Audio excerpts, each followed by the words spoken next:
Hey, all right. So let's take a look at the Blackhawk Tatang knife today. And this knife, for some strange reason, on certain videos, it looks large, but they give you the dimensions, and but for some strange reason, it appears larger than the dimensions in certain videos. So, and then some of them, it doesn't. But we're gonna take an up close look at it, and we're gonna size it up with another knife with a similar design. But there she go. That's the Blackhawk Tatang. This is the serrated model, and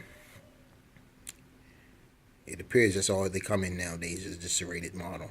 It's kind of hard to, well, almost impossible to find the non-serrated version now. They don't make it no more. So yeah, it's got Tatang on there, and then it's got Blackhawk blades, and down the bottom here it says Taiwan. Okay, didn't come with the most well-aligned edge. Had some sharpening issues from the factory. It still does because I haven't done anything to sharpen it. I did develop a little dark spot, like a little patina or maybe rust, but I put it on the workshop with the polishing blade and smoothed it away before it got bad, before it got out of control. And I just chop cardboard with it just to see how good it slices. And she does slice good even with the poorly done edge that it came from the factory with. But I still do really like this knife. It's full tang. It's got that tilt back pistol grip. It's got this here, this it's something like a sub hilt, but it's a choil, but kind of triggerish choil for if you want to get close up. And it's probably one of the only knives that I feel comfortable holding way back like this. You know, hold it like that. And of course, it's dual edge. It's edge on the top, and only it's only about 5 inches, maybe 6 inches sharp from here to there, and about 4.5 from the top. But it's the first blade, and now that I think about it, it's really basically a collector's knife, you know. But there are some people who like to use it as an outdoors knife, and it can double as that. It can double as that. But with that sharpened swedge on the top, pretty thick. Or at least 1/4 inch or more thick. But it wouldn't do too well as an outdoor knife. But yeah, it's a weapon, and a very good one at that. You know, with the Filipino barong style blade.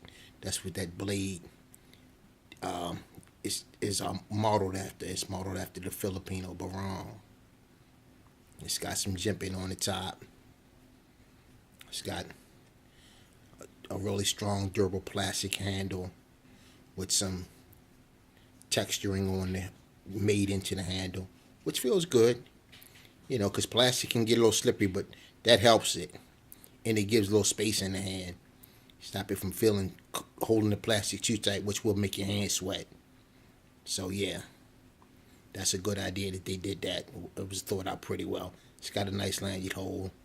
The tang extends past the back of the handle, and of course, I said it's full tang, nice thick tang. All the weight of the knife is right up in here, right in this choil area, because they taper the blade down to like a saber grind from about a 1/2 inch down, and then all the way to the tip.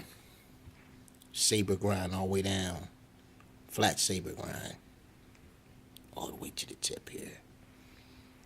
And yeah, this is a nice knife. This is a beast here. This is for people who wanna do you harm, you keep this thing in mind when you got bad people around you. But to show the size comparison of it, I'm gonna use a knife that a lot of people may already be familiar with. Another one of my faves. This is the Mtech. The Mtech MT-20-39 420 stainless steel, USA design, handcrafted in China.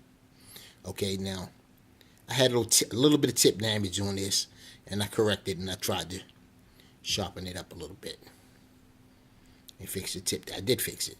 I think I made the tip even better because I don't have that damage no more. Yeah. And then I tried to round the tip off and taper it down just a little bit. I would like to have it sharpened if I could. It'd be nice to have this sharpened just like this one is. It would take somebody who really know what they're doing with the right equipment to do it.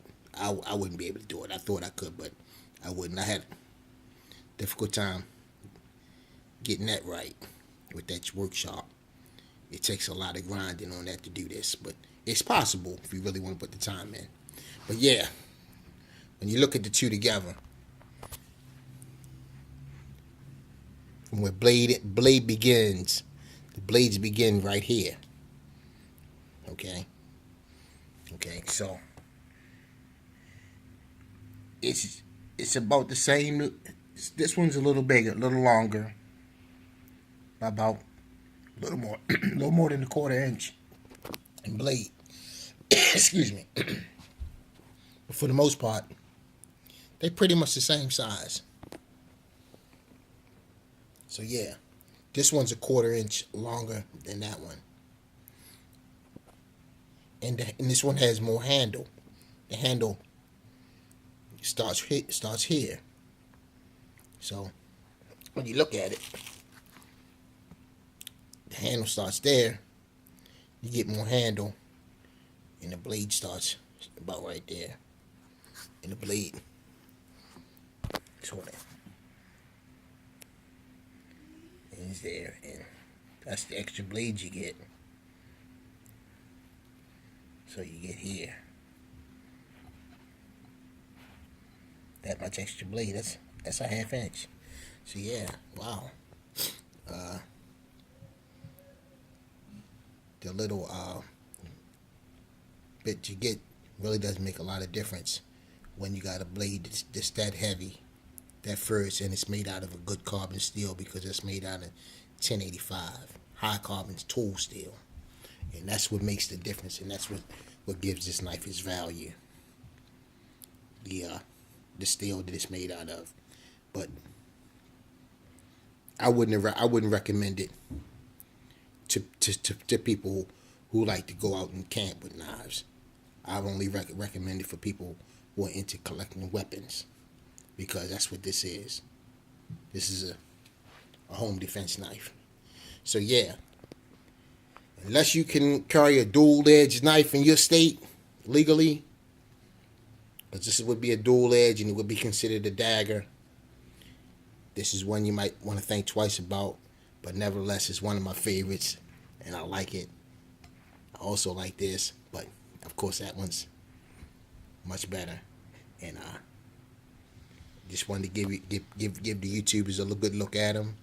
So if they're interested in them or have been wondering about this knife at all, they get a chance to see it from my perspective. And I say it's a good defense knife. Peace and take care.